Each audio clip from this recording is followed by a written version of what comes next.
안녕하세요. 피부과 전문의 한익병입니다. 한만나 쇼에 오신 여러분들 모두 환영합니다. 오늘은 여러분들에게 100세까지 팔팔하게 살으라고 8월 8일 저녁 8시 8분에 시작하려고 그랬는데 8시에 시작하는 걸로 해서 여러분들을 초대했습니다. 100세까지 팔팔하게 살기 위해서는 두 가지가 필요하죠. 건강, 두 번째 돈입니다. 네. 그래서 어떻게 하면 100세까지 우리가 팔팔하게 살 수 있는 자산을 운영할 수 있을까? 여기에 대해서 대한민국 최고의 노후자산 관리에 책임을 지고 있죠. 미래셋의 노후자산 관리 연구센터의 센터장 뭐 이렇게 소개해도 될 거예요. 네, 김경록 박사님 소개하겠습니다. 어서 오십시오. 앉으시죠. 네. 자, 우리 김경록 박사님은 고등학교 제1년 후배입니다. 인연이 잘못 엮여갖고 여기저기 방송에 좀 불려다니느라고 굉장히 힘듭니다. 그래서 오늘도 늦은 밤에 8시에 이 자리에 나왔습니다.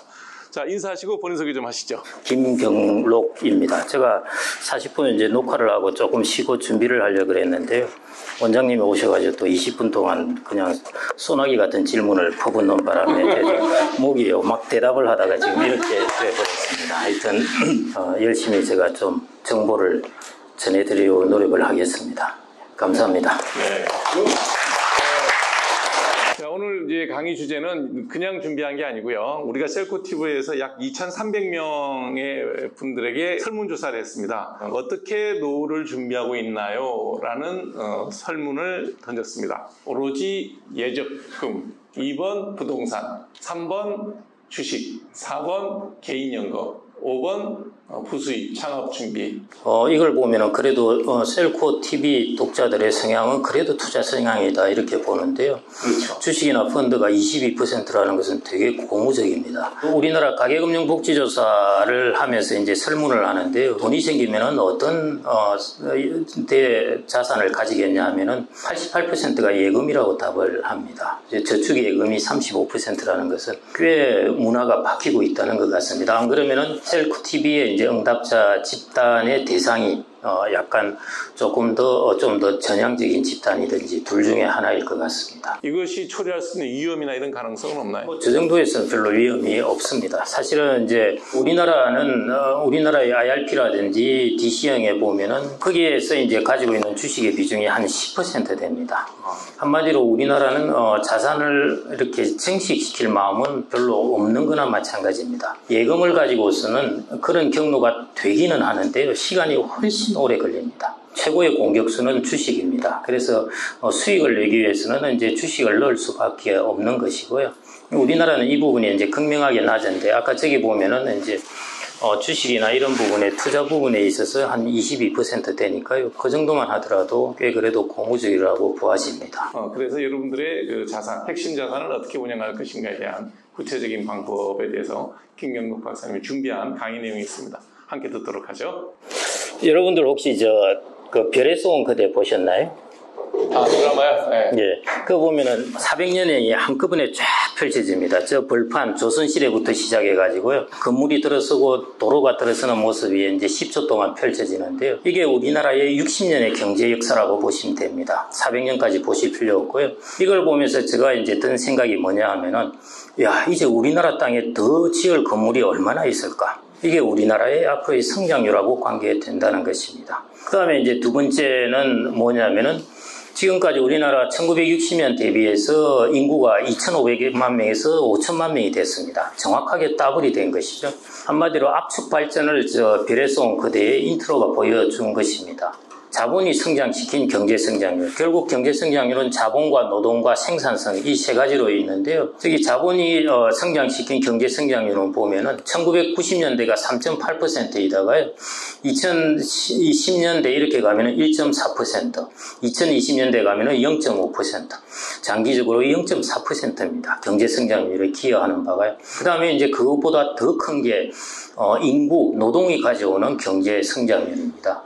2020년대는 이미 노동이 가져오는 경제 성장률은 0%에 접어들었고요. 2030년대 가면은 마이너스 0.3, 2040년대 가면 마이너스 0.7입니다. 그래서 이제 우리나라가 혁신이 중요하고, 그 다음에 인적 자본, 고도화시키는 것이 중요하다는 것이 같은 사람이라도 사람 한 명의 생산성을 더 높여야 되고 그러지 않으면은 우리나라의 경제 성장이 이루어지지 않는다는 것입니다. 자, 그러면은 이제 여러분들이 나의 자산을 어디에 둘 것인가 하는 것. 이게 이제 지금 사실은 가장 중요한 고민입니다. 이제 코어 근육인데요. 결국 이제 자산을 크게 코어 자산이라는 것을 생각하시고 제가 위성을 그려놨는데요.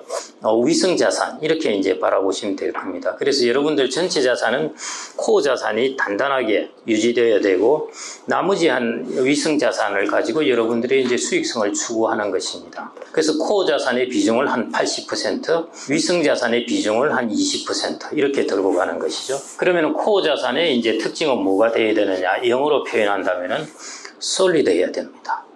미국 주식이 이렇게 떨어지고 우리나라 주가 떨어지고 막 시장이 난리가 났을 때 내 자산이 어떠한가 하는 것들을 보는 것입니다. 이게 내 자산이 솔리드한가 아닌가 하는 것을 볼 수가 있습니다. 자, 그렇다면 이제 코어 자산의 기준이 뭐가 되어야 되느냐 하는 것은 여러분들이 몇 가지 조건을 만족하는 놈들을 여기 집어넣는 것입니다. 첫 번째, 구매력입니다. 자산의 가치가 물가보다 더 올라야 됩니다. 그래야 여러분들의 자산이 증식되는 것이고요. 무슨 자산이든지 인컴, 소위 말해 캐시플로우가 있어야 됩니다.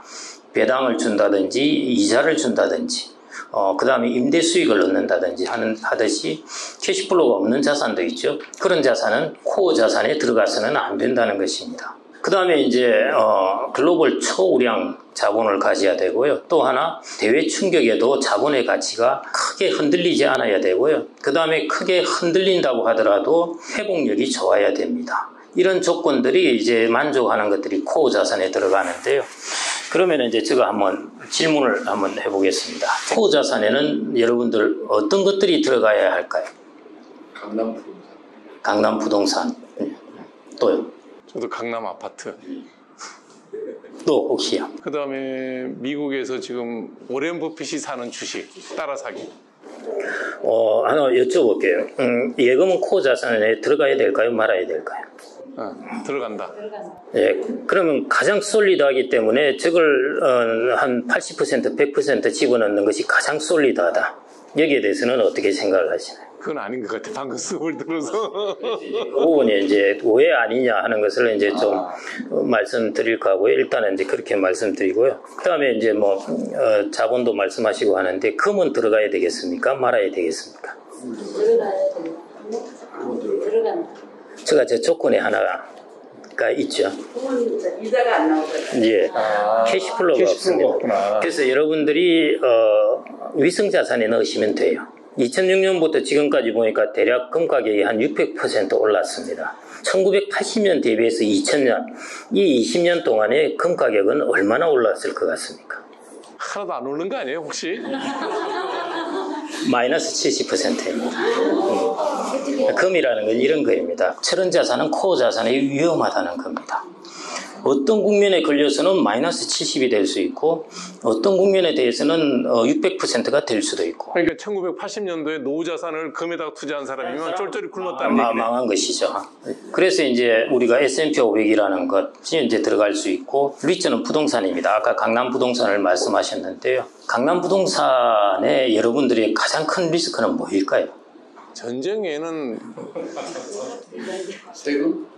세금? 그럼 이미 충분히 높잖아요. 우량한 자산은 사람들이 모두 그거 살려고 몰리게 되면은 수익률이 낮아질 수가 있습니다. 지금 다 여기 강남 부동산 다 파시잖아요.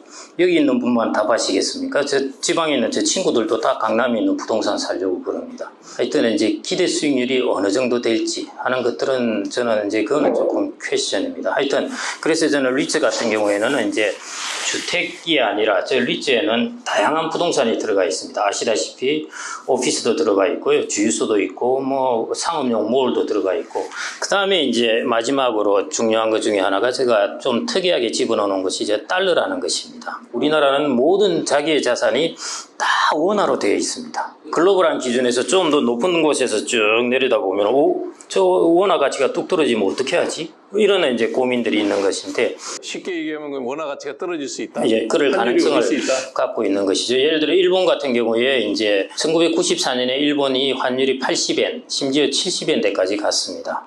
그런데 얼마 전에 이제 일본 환율이 160엔까지 갔었죠. 거의 87% 정도 가치가 떨어진 것인데요. 그래서 이제 여러분들 코어 자산에서는 이제 통화도 어느 정도 분산을 해서 가지고 있어야 된다는 것. 그래서 이제 제가 말씀드리는 코어 자산은 채권 예금 들어갑니다. 그런데 채권 예금을 100% 가지고 있으면 전혀 솔리드하지 못합니다. 지금 우리나라가 물가 상승률 3, 예금 금리 3% 이 정도인데요. 이거 넣어놓으시면 1년, 2년은 괜찮은데 5년, 10년, 20년 가면은 감가상각 당합니다. 이제 채권하고 여러분들 예금이라고 생각할 때 보면요. 여러분들 예금의 본질은 뭐라고 생각을 하십니까? 예금을 정의하자면. 도난 방지. 저는 은행에 돈 갖다 놓는 이유는 딱 하나예요. 도난 방지. 복이 없는 답이라서 제가 답변을 하지 않겠습니다. 예금을 원금을 보장해 준다고 이야기하는 거하고요. 예금의 가격이 변하지 않는다고 이야기하는 것. 사람들의 인식에 엄청난 큰 차이가 있습니다. 예금은 원금의 보장이 아니라 물론 그 의미도 들어가지만 원금의 가격이 불변입니다. 장기적으로는 이것만큼 안 좋은 게 없습니다.